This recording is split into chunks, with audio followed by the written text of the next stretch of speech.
Hello friends, team समरल सीटेड classes में एक बार फिर से आप सभी का बहुत बहुत स्वागत है। फ्रेंड्स, आज के क्लास में हम लोग भाषा अधिगम एवं अर्जन के क्वेश्चन बैंक की ओर बढ़ेंगे और ये काफ़ी इम्पोर्टेंट क्लास होने वाला है, क्योंकि इसमें हम लोग पिछले वर्षों के प्रश्नों को देखेंगे और समझेंगे कि प्रश्न का पैटर्न किस प्रकार का होता है। और भाषा अधिगम एवं अर्जन का चैप्टर हम लोगों ने कंप्लीट किया, पूरे डिटेल्स से एक एक पॉइंट का डिस्कशन किया। और यदि आप लोगों ने अभी तक उस क्लास को नहीं देखा है तो आप लोगों से मेरा यह रिक्वेस्ट रहेगा कि आप लोग पहले उस क्लास को देख लें, ताकि प्रश्नों को हल करते समय वे सारे पॉइंट्स रिमाइंड रहें, आपको चीज़ें आसानी से याद रहें। तो चलिए देर ना करते हुए बढ़ेंगे क्वेश्चन बैंक की ओर। और ये पार्ट 1 है, पार्ट 2 इसके बाद आएगा। आज हम लोग 15 प्रश्नों का डिस्कशन करेंगे, तो चलिए देखेंगे। और सबसे पहले आप लोग स्क्रीन पे अपना रूटीन देख लें, और इस रूटीन के अनुसार, शेड्यूल के अनुसार क्लासेस आते हैं। तो यदि आप चैनल पर नए हैं तो सब्सक्राइब करना नहीं भूलेंगे, वीडियो अच्छा लगे तो लाइक शेयर ज़रूर करेंगे। तो आगे हम लोग बढ़ेंगे। भाषा अधिगम एवं अर्जन का चैप्टर हम लोगों ने कंप्लीट कर लिया था और अब प्रश्नों की ओर बढ़ेंगे। और पहला सवाल आपके स्क्रीन पर दिख रहा है कि प्राथमिक स्तर पर बच्चों की भाषा के संदर्भ में कौन सा कथन असत्य है। ये सीटेट जून 2011 जो सबसे पहली परीक्षा हुई थी, उस प्रश्न पत्र से यह सवाल है कि प्राथमिक स्तर पर बच्चों की भाषा के संदर्भ में कौन सा कथन असत्य है, अर्थात गलत है। सुधार के नाम पर की जाने वाली टिप्पणियों व निरर्थक अभ्यास से बच्चों में अरुचि उत्पन्न हो जाती है। दूसरा ऑप्शन है, बच्चे समृद्ध भाषा परिवेश में सहज और स्वतः रूप से भाषा में परिमार्जन कर लेंगे। तीसरा है, बच्चे भाषा की जटिल और समृद्ध संरचनाओं के साथ विद्यालय आते हैं। चौथा ऑप्शन है, बच्चों की भाषा संकल्पनाओं और विद्यालय में प्रचलित भाषा परिवेश में विरोधाभास ही भाषा सीखने में सहायक होता है। तो इन 4 कथनों में से कौन सा कथन असत्य है? आइए देखते हैं कि कौन सा कथन असत्य है। इसके बारे में हम लोग डिटेल से एक एक ऑप्शन के ऊपर चर्चा करेंगे। तो पहला जो ऑप्शन है कि सुधार के नाम पर की जाने वाली टिप्पणियों व निरर्थक अभ्यास से बच्चों में अरुचि उत्पन्न हो जाती है, यह कथन सत्य है। यह कथन क्या है? ये कथन सत्य है। ठीक है, तो ये हमारा ऑप्शन नहीं होगा। अगला है कि बच्चे समृद्ध भाषा परिवेश में सहज और स्वतः रूप से भाषा में परिमार्जन कर लेंगे, अर्थात अपनी भाषा में सुधार कर लेंगे जब उन्हें समृद्ध भाषाई परिवेश मिलेगा। तो यह कथन भी सत्य है, तो ये भी हमारा ऑप्शन नहीं होगा। हमें चुनना है इनमें से असत्य कथन को। बच्चे भाषा की जटिल और समृद्ध संरचनाओं के साथ विद्यालय आते हैं। विद्यालय आते आते तक उनकी अवस्था 6 वर्ष की हो जाती है और इन 6 वर्षों में उनमें भाषा की समझ विकसित हो जाती है, तो यह कथन भी सत्य है। तो अब निश्चित रूप से चौथा जो कथन होगा वह असत्य होगा और यही हमारा सही आंसर है। बच्चों की भाषा संकल्पनाओं और विद्यालय में प्रचलित भाषा परिवेश में विरोधाभास ही भाषा सीखने में सहायक होता है, यह कथन असत्य है। असत्य इसलिए है क्योंकि विरोधाभास से भाषा सीखना संभव नहीं है।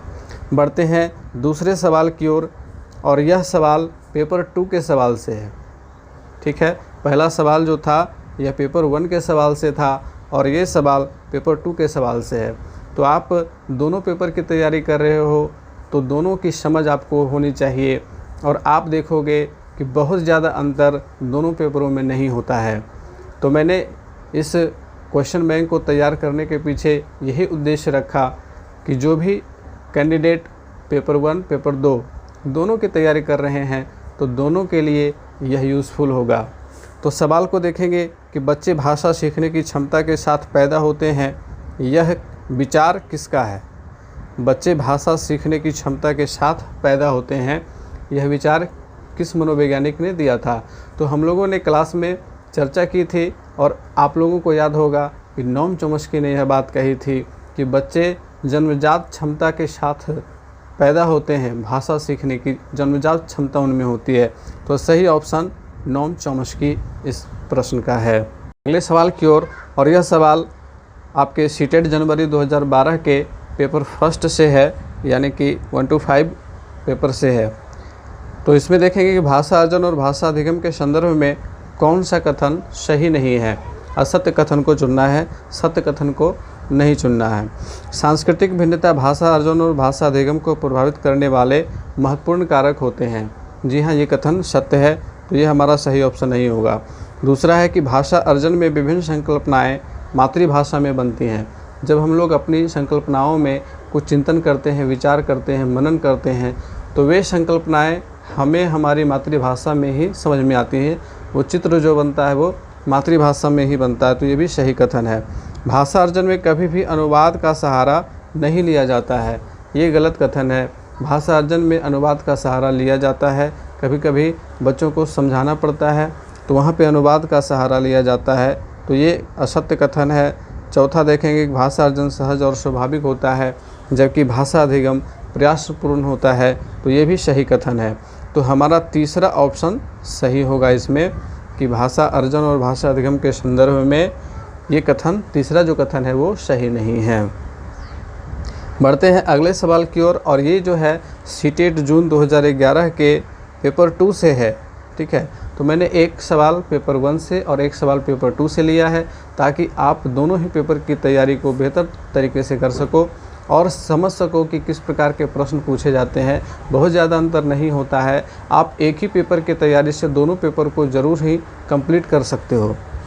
तो सवाल है कि वाइगोत्स्की के अनुसार भाषा चिंतन को निर्धारित करती है, चिंतन भाषा को निर्धारित करता है, भाषा एवं चिंतन एक दूसरे से स्वतंत्र रूप से विकसित होते हैं, भाषा एक अर्जित योग्यता है। तो इन चारों में से कौन सा कथन वाइगोत्स्की के अनुसार सही है? तो वाइगोत्स्की का आप लोगों को याद होगा कि वाइगोत्स्की ने सामाजिक अंतःक्रिया के द्वारा भाषा सीखने पर बल दिया। तो ये चौथा ऑप्शन सही है कि भाषा एक अर्जित योग्यता है, इसे अर्जित करते हैं बच्चे अपने सामाजिक परिवेश से। तो ये चौथा ऑप्शन यहाँ पे सही होगा। पांचवा सवाल पेपर 1 से है, जनवरी 2012 के। भाषा सीखने के लिए कौन सा कारक सर्वाधिक महत्वपूर्ण है? ठीक है, सबसे अधिक महत्वपूर्ण कौन सा कारक है? समृद्ध भाषिक वातावरण, भाषा के व्याकरणिक नियम, पाठ पर आधारित प्रश्नोत्तर, भाषा की पाठ्यपुस्तक। इन चारों में से सबसे महत्वपूर्ण ऑप्शन आप लोगों को चुनना है। तो यहाँ पे पहला ऑप्शन सही होगा, समृद्ध भाषिक वातावरण। समृद्ध भाषिक वातावरण में ही भाषा सीखा जा सकता है बहुत ही आसानी से, और ये ऑप्शन सही होगा। अब बढ़ते हैं अगले सवाल की ओर, और यह सवाल जनवरी 2012 के पेपर 2 से है, और इसमें भी आप देखोगे कि भाषा अर्जन से सवाल पूछे गए हैं। तो भाषा अर्जन क्या है? शिक्षक की आवश्यक उपस्थिति की मांग करता है, भाषा की कक्षा में ही संभव है, सहज स्वाभाविक होता है और प्रयासपूर्ण होता है। तो इन चारों में से सही ऑप्शन कौन सा होगा? तो भाषा अर्जन सहज और स्वाभाविक होता है, इसे सीखने के लिए शिक्षक की उपस्थिति अनिवार्य नहीं होती है। वे लोग भी भाषा अर्जित करते हैं जो कभी विद्यालय नहीं गए हैं। ठीक है, तो तीसरा ऑप्शन हमारा सही है। अगला सवाल है, यह पेपर 1 से सवाल है, देखेंगे। बच्चे विद्यालय आने से पहले भाषा के चारों कौशलों पर पूर्ण अधिकार रखते हैं, अपनी भाषा की नियमबद्ध व्यवस्था की व्यवहारिक कुशलता के साथ आते हैं, कोरी स्लेट होते हैं, भाषा का समुचित उपयोग करने में समर्थ नहीं होते हैं। इन चारों में से कौन सा ऑप्शन सही होगा? आइए इस पर गौर करते हैं। बच्चे विद्यालय आने से पहले भाषा के चारों कौशलों पर पूर्ण अधिकार रखते हैं। चार कौशल कौन से हैं? सुबोपल्ली, सुनना, बोलना, पढ़ना और लिखना। तो क्या बच्चे जो हैं विद्यालय आने से पहले चारों कौशलों में पारंगत हो जाते हैं? नहीं होते हैं। अपनी भाषा की नियमबद्ध व्यवस्था की व्यवहारिक कुशलता के साथ आते हैं। जी हाँ, ये ऑप्शन सही है कि भाषा की नियमबद्ध व्यवस्था उनमें आ जाती है और वे अपने व्यवहार में भाषा का प्रयोग करना सीख जाते हैं। कोरी स्लेट तो बिल्कुल नहीं होते हैं, भाषा का समुचित उपयोग करने में समर्थ नहीं होते हैं, ये भी गलत है। हमारा दूसरा ऑप्शन यहाँ पे सही है। आइए बढ़ते हैं अगले सवाल की ओर, जो कि पेपर 2 से है। भाषा अर्जन और भाषा अधिगम में महत्वपूर्ण अंतर क्या है, ये बताना है। भाषा का कठिनाई स्तर, भाषा की पाठ्य पुस्तक, भाषा सीखने की पद्धति और भाषिक परिवेश की उपलब्धता। इन चारों में से कौन सा ऑप्शन सही है? भाषा अर्जन और भाषा अधिगम में महत्वपूर्ण अंतर कौन सा है? तो आइए देखेंगे इसका आंसर क्या होगा। तो भाषा अर्जन और भाषा अधिगम, इन दोनों में क्या अंतर है, सबसे ज़्यादा डिफरेंस क्या है? तो भाषा का कठिनाई स्तर ये नहीं होगा, भाषा की पाठ्य पुस्तक भाषा सीखने सिखाने की पद्धति ये भी नहीं, भाषिक परिवेश की उपलब्धता ये सबसे इम्पोर्टेंट है, सबसे महत्वपूर्ण अंतर है। क्योंकि भाषिक परिवेश की उपलब्धता से भाषा अर्जन आसानी से हो जाता है, जबकि भाषा अधिगम के लिए प्रयासपूर्ण परिश्रम करना पड़ता है, अधिगम की प्रक्रिया वहाँ पे होती है। तो भाषिक परिवेश की उपलब्धता इसका सही आंसर है। अगला सवाल है पेपर 1 से कि भाषा अर्जन में महत्वपूर्ण क्या है। आप देखोगे कि मिलते जुलते सवाल हैं, पेपर 1 और पेपर 2 दोनों में बहुत ज़्यादा डिफरेंस नहीं है। इसलिए यदि आप एक पेपर का भी तैयारी करते हो, मैं कहूँगा कि यदि आप दोनों पेपर की तैयारी कर रहे हो तो मुख्य रूप से पेपर 2 की तैयारी कर लो आप, तो आपका पेपर 1 ऑलरेडी कंप्लीट हो जाएगा। तो भाषा अर्जन में महत्वपूर्ण क्या है? भाषा के विभिन्न रूपों का प्रयोग, भाषा का व्याकरण, पाठ्यपुस्तक, भाषा का शिक्षण, इन चारों में से कौन सा सही है? तो भाषा अर्जन में महत्वपूर्ण है भाषा के विभिन्न रूपों का प्रयोग। ठीक है, भाषा के अलग अलग रूपों का प्रयोग करना ही महत्वपूर्ण होता है। बढ़ते हैं अगले सवाल की ओर। सुलेखा जब तब बच्चों के साथ बातचीत करती रहती है। अब यहाँ पे सवाल को समझेंगे कि सुलेखा कौन है। सुलेखा जब तक बच्चों के साथ बातचीत करती रहती है, वह बच्चों को वाचाल बनाना चाहती है, सदैव बच्चों की परीक्षा ले रही है, समय नष्ट कर रही है, बच्चों को भाषा अर्जित करने के लिए परिवेश दे रही है। तो सुलेखा यहाँ पे शिक्षिका है, ठीक है, और वह जब तक बच्चों के साथ बातचीत करती रहती हैं, तो इसके पीछे का कारण क्या है? तो आप देखोगे कि यह सवाल पेपर 2 से है, और पेपर 2 में अपर प्राइमरी क्लासेस को ध्यान में रखते हुए सवाल तैयार किए जाते हैं, जबकि पेपर 1 में प्राथमिक स्तर को ध्यान में रखते हुए सवाल तैयार किए जाते हैं। बस थोड़ा सा यही डिफरेंस है, और इसी चीज़ को आप लोगों को भी समझना है। तो यहाँ सुलेखा का उद्देश्य क्या है? बच्चों को वाचाल बनाना चाहती है? नहीं। सदैव बच्चों की परीक्षा ले रही है? ये भी नहीं है। समय नष्ट कर रही है? ये भी गलत है। बच्चों को भाषा अर्जित करने के लिए परिवेश दे रही है? ये बिल्कुल सही और सत्य कथन है, सटीक कथन है कि बच्चों को भाषा अर्जित करने के लिए वह परिवेश दे रही है, उचित परिवेश दे रही है। जब तक आप शिक्षक हो, आपके पास भाषा की क्षमता है, आप सभी तरीके से भाषा कौशलों में पारंगत हो, तो आपका यह फ़र्ज़ बनता है कि आप बच्चों के साथ ज़्यादा से ज़्यादा इंटरेक्ट करो, उनसे ज़्यादा से ज़्यादा बातचीत करो, ताकि उनमें भी भाषाई क्षमता ज़्यादा से ज़्यादा विकसित हो सकें। आइए बढ़ते हैं अगले सवाल की ओर, जो कि है पेपर 1 से। नवंबर 2012 पेपर 1 से यह सवाल पूछा गया है। बच्चे अपने परिवेश से स्वयं भाषा अर्जित करते हैं। इसका एक निहितार्थ यह है कि बच्चों को अत्यंत सरल भाषा का परिवेश उपलब्ध कराया जाए, बच्चों को बिल्कुल भी भाषा ना पढ़ाई जाए, बच्चों को समृद्ध भाषिक परिवेश उपलब्ध कराया जाए, बच्चों को केवल लक्ष्य भाषा का ही परिवेश उपलब्ध कराया जाए। तो आप लोगों को ऑप्शन देख करके पता चल गया होगा कि तीसरा ऑप्शन बिल्कुल सटीक आंसर है कि बच्चों को समृद्ध भाषिक परिवेश उपलब्ध कराया जाए। तो आप देखोगे कि लगातार प्रैक्टिस करने से सवाल तुरंत ही समझ में आ जाते हैं। अब बढ़ते हैं अगले सवाल की ओर, जो कि पेपर 2 से है। सुमन बचपन से ही गुजराती बोल समझ लेती है, वह कभी विद्यालय नहीं जाती है। यह उदाहरण क्या है? भाषा अर्जन का है, सुमन की प्रतिभा है, भाषा सीखने का है, भाषा में पिछड़ेपन का है। तो आप देखोगे कि सुमन कभी विद्यालय नहीं गई, लेकिन वह गुजराती बोल लेती है, समझ लेती है। तो यह क्या है? भाषा अर्जन है ना। कभी विद्यालय बिना गए हुए अपने परिवेश से जो भाषा सीख ले गई, सहज रूप से, स्वाभाविक रूप से, वह भाषा अर्जन है। तो पहला ऑप्शन सही है। अब बढ़ेंगे अगले सवाल की ओर। यह सवाल पेपर 1 से पूछा गया है। प्राथमिक स्तर पर भाषा सिखाने से क्या तात्पर्य है? प्राथमिक स्तर पर, ठीक है, मैंने आप लोगों को कहा ना कि पेपर 1 में प्राथमिक स्तर को टारगेट किया जाता है और पेपर 2 में अपर प्राइमरी को टारगेट किया जाता है। तो यहाँ पे देखोगे कि प्राथमिक स्तर पर भाषा सिखाने से क्या तात्पर्य है? भाषा वैज्ञानिक तथ्य स्पष्ट करना। बच्चों को जो प्राथमिक स्तर पर है उन्हें भाषा वैज्ञानिक तथ्य किस लिए स्पष्ट करेंगे? ये गलत है। भाषा का व्याकरण सिखाना, ये भी उतना महत्वपूर्ण नहीं है।